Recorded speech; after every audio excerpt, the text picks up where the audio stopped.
আসসালামু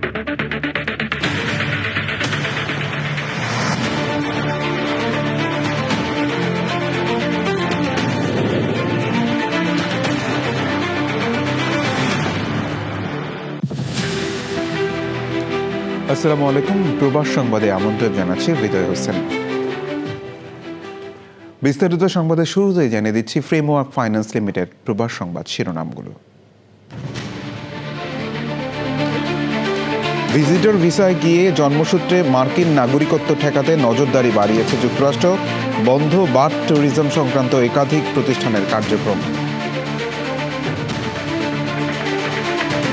বিশ্বকাপ ঘিরে উৎসব মুখর যুক্তরাষ্ট্রের বিভিন্ন স্টেট, ভলান্টিয়ারের দায়িত্বে বেশ কয়েকজন বাংলাদেশি।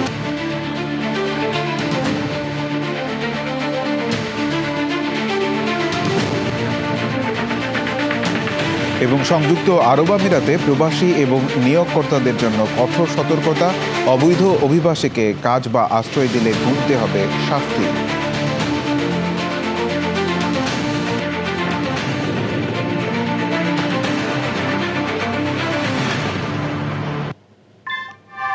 নিউ ইয়র্কে প্রবীণদের কাছে আস্থার নাম অল কাউন্টি হোম কেয়ার। এখানে পাচ্ছেন প্রিয়জনের যত্নে অভিজ্ঞ কেয়ার গিভার। কল করুন 646-444-2266।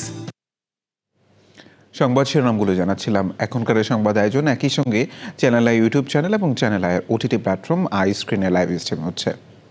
ইরানে কঠোর আঘাত হানতে মার্কিন প্রেসিডেন্ট ডোনাল্ড ট্রাম্পের ঘোষণা ও হামলার জবাবে উপসাগরীয় অঞ্চলে মার্কিন ঘাঁটিতে হামলা চালিয়েছে তেহরান। ইরানের সামরিক বাহিনী হরমুজ প্রণালীতে সকল নৌযান চলাচল বন্ধ করে দিয়েছে।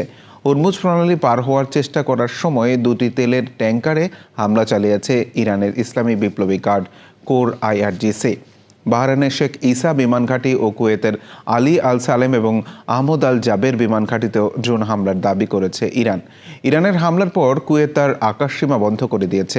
এর আগে মার্কিন প্রেসিডেন্ট ডোনাল্ড ট্রাম্প ইরানে জোরালো হামলার হুমকি দেন। এরপর বন্দর আব্বাস সহ ইরানের কয়েকটি শহরে বিস্ফোরণের শব্দ শোনা যায়। রাজধানী তেহরানে পশ্চিমাঞ্চলে আকাশ প্রতিরক্ষা ব্যবস্থা সক্রিয় করে ইরান। মার্কিন সেন্ট্রাল কমান্ড জানিয়েছে টানা দ্বিতীয় দিনের মতো আত্মরক্ষামূলক হামলা চালিয়েছে তারা। নতুন করে উত্তেজনার মধ্যে ওয়াশিংটন ও তেহরানকে আলোচনায় ফেরাতে কূটনৈতিক চেষ্টা চলছে। তেহরান সফরে গেছে কাতারের একটি প্রতিনিধি দল।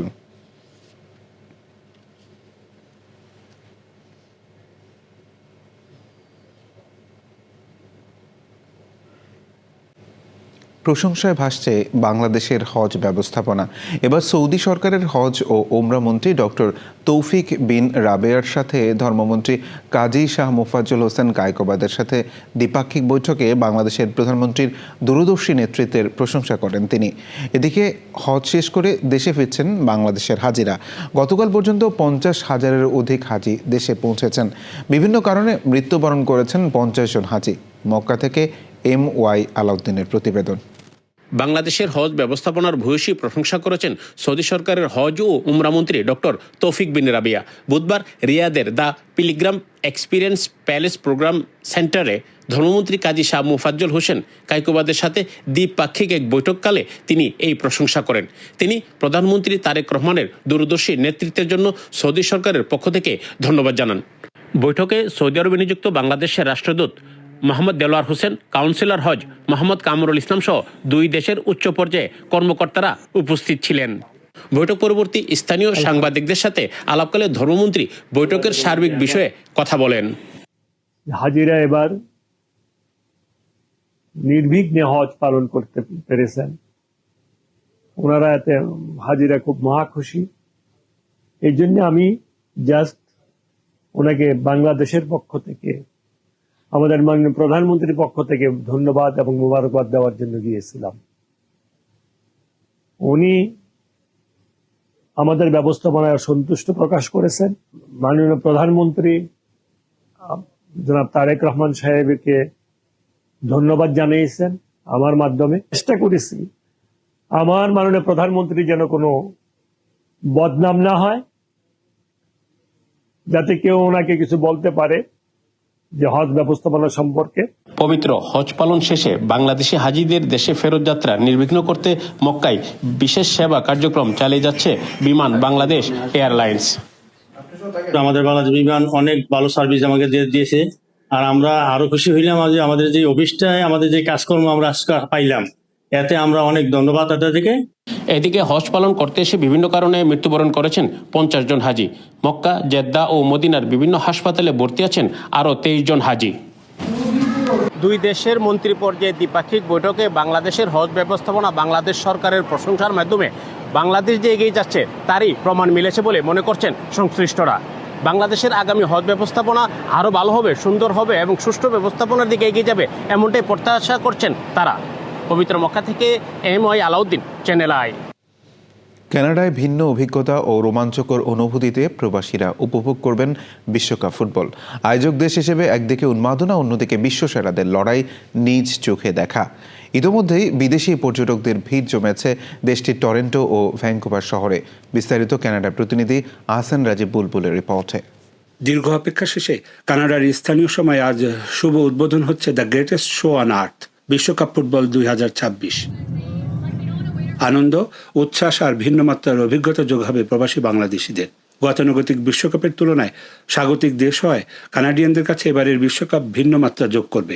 আমরা আসলেই বাংলাদেশ কমিউনিটি অত্যন্ত আনন্দিত এই ধরনের একটা ইভেন্ট আমাদের এই শহরে হচ্ছে। আমি এখন দাঁড়িয়ে আছি ঠিক সায়েন্স ওয়ার্ল্ডের সামনে। আমরা বাংলাদেশিরা যারা ভ্যাঙ্কুভারে থাকি আমরা সবাই খুব এক্সাইটেড। প্রিয় দলের পক্ষে সমর্থকদের অংশগ্রহণ, উন্মাদনা আর উত্তেজনায় 1 মাসেরও বেশি সময় কাটবে প্রবাসী বাংলাদেশিদের।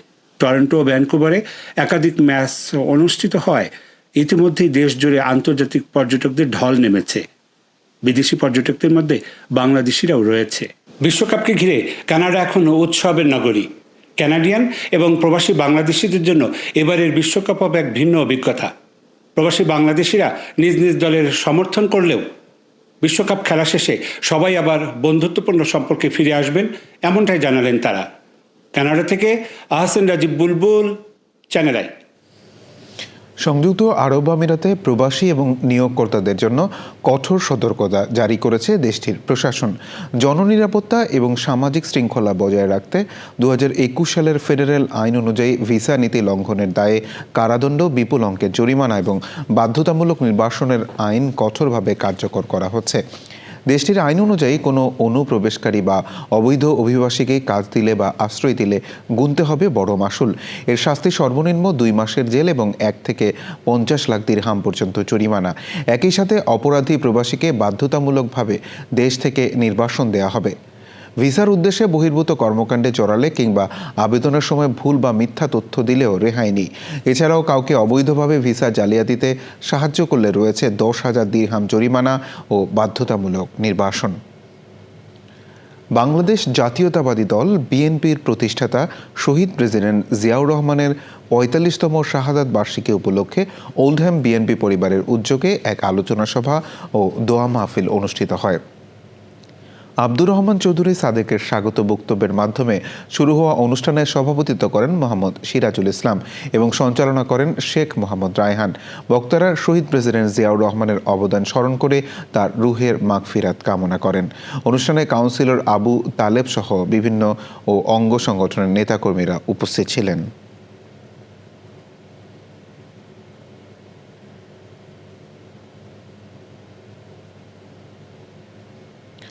বাংলাদেশের শিল্প সংস্কৃতি ও ঐতিহ্যকে তুলে ধরতে বাহরাইন আর্ট সেন্টারে হচ্ছে 11 দিনব্যাপী বিশেষ চিত্র প্রদর্শনী। বাংলাদেশ দূতাবাস ও Bahrain authority for culture and এন্টিকুইটিজের যৌথ আয়োজনে এই প্রদর্শনীতে স্থান পেয়েছে বাংলাদেশের 4 খ্যাতিমান শিল্পীর নির্বাচিত শিল্পকর্ম। বিস্তারিত জানাচ্ছেন বাহরাইন প্রতিনিধি নাজির আহমদ। বাংলাদেশের মাটি, মানুষ, সংস্কৃতি ও জীবনযাত্রার বৈচিত্র্য আন্তর্জাতিক অঙ্গনে তুলে ধরতে বাহরাইনের রাজধানী মানামায় চলছে from the core to the periphery a kaleidoscopic journey শীর্ষক চিত্র প্রদর্শনী। প্রদর্শনীর উদ্বোধনী অনুষ্ঠানে উপস্থিত ছিলেন Bahrain authority for culture and এন্টিকুইটিজের সংস্কৃতি ও জাদুঘর বিষয়ক মহাপরিচালক মির ফারাহ মোহাম্মদ মাতরান এবং বাহরাইনের পররাষ্ট্র মন্ত্রণালয়ের এশিয়া স্পেসিফিক বিষয়ক ভারপ্রাপ্ত প্রধান মোহাম্মদ রাশেদ আল সুয়েদি।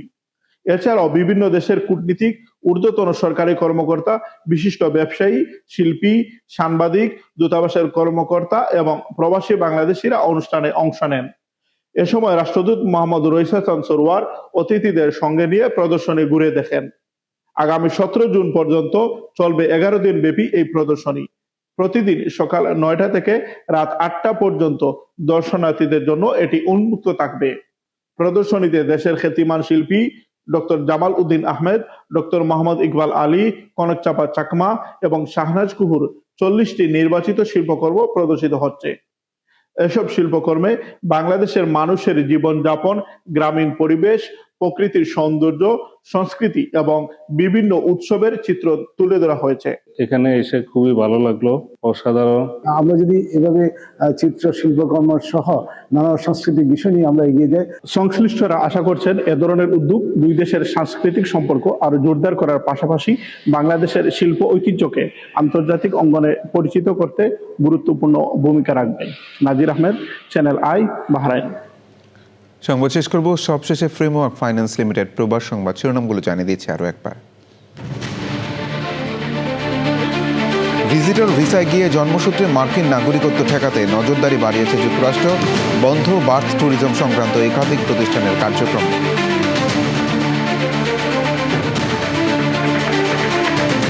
বিশ্বকাপ ঘিরে উৎসব মুখর যুক্তরাষ্ট্রের বিভিন্ন স্টেট, ভলান্টিয়ারের দায়িত্বে বেশ কয়েকজন Bangladeshi.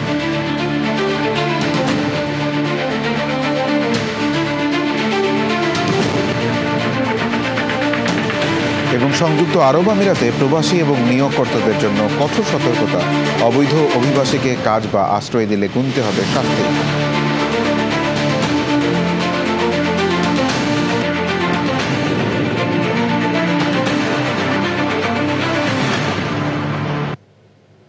Bangladesh satellite company limited পরিচালিত জরিপ অনুযায়ী আগের মাসগুলোর মতো এপ্রিলেও টিআরপি টপার অর্থাৎ দেশের সবচেয়ে জনপ্রিয় টেলিভিশন চ্যানেল চ্যানেল আইয়ের সর্বশেষ সংবাদ জানতে ভিজিট করুন channelionline.com। আমাদের সোশ্যাল মিডিয়া প্ল্যাটফর্মগুলোর পাশাপাশি যুক্ত থাকুন ওটিটি প্ল্যাটফর্ম আই স্ক্রিনের সাথে। এই ছিল প্রবাস সংবাদের আয়োজন। ধন্যবাদ সবাইকে।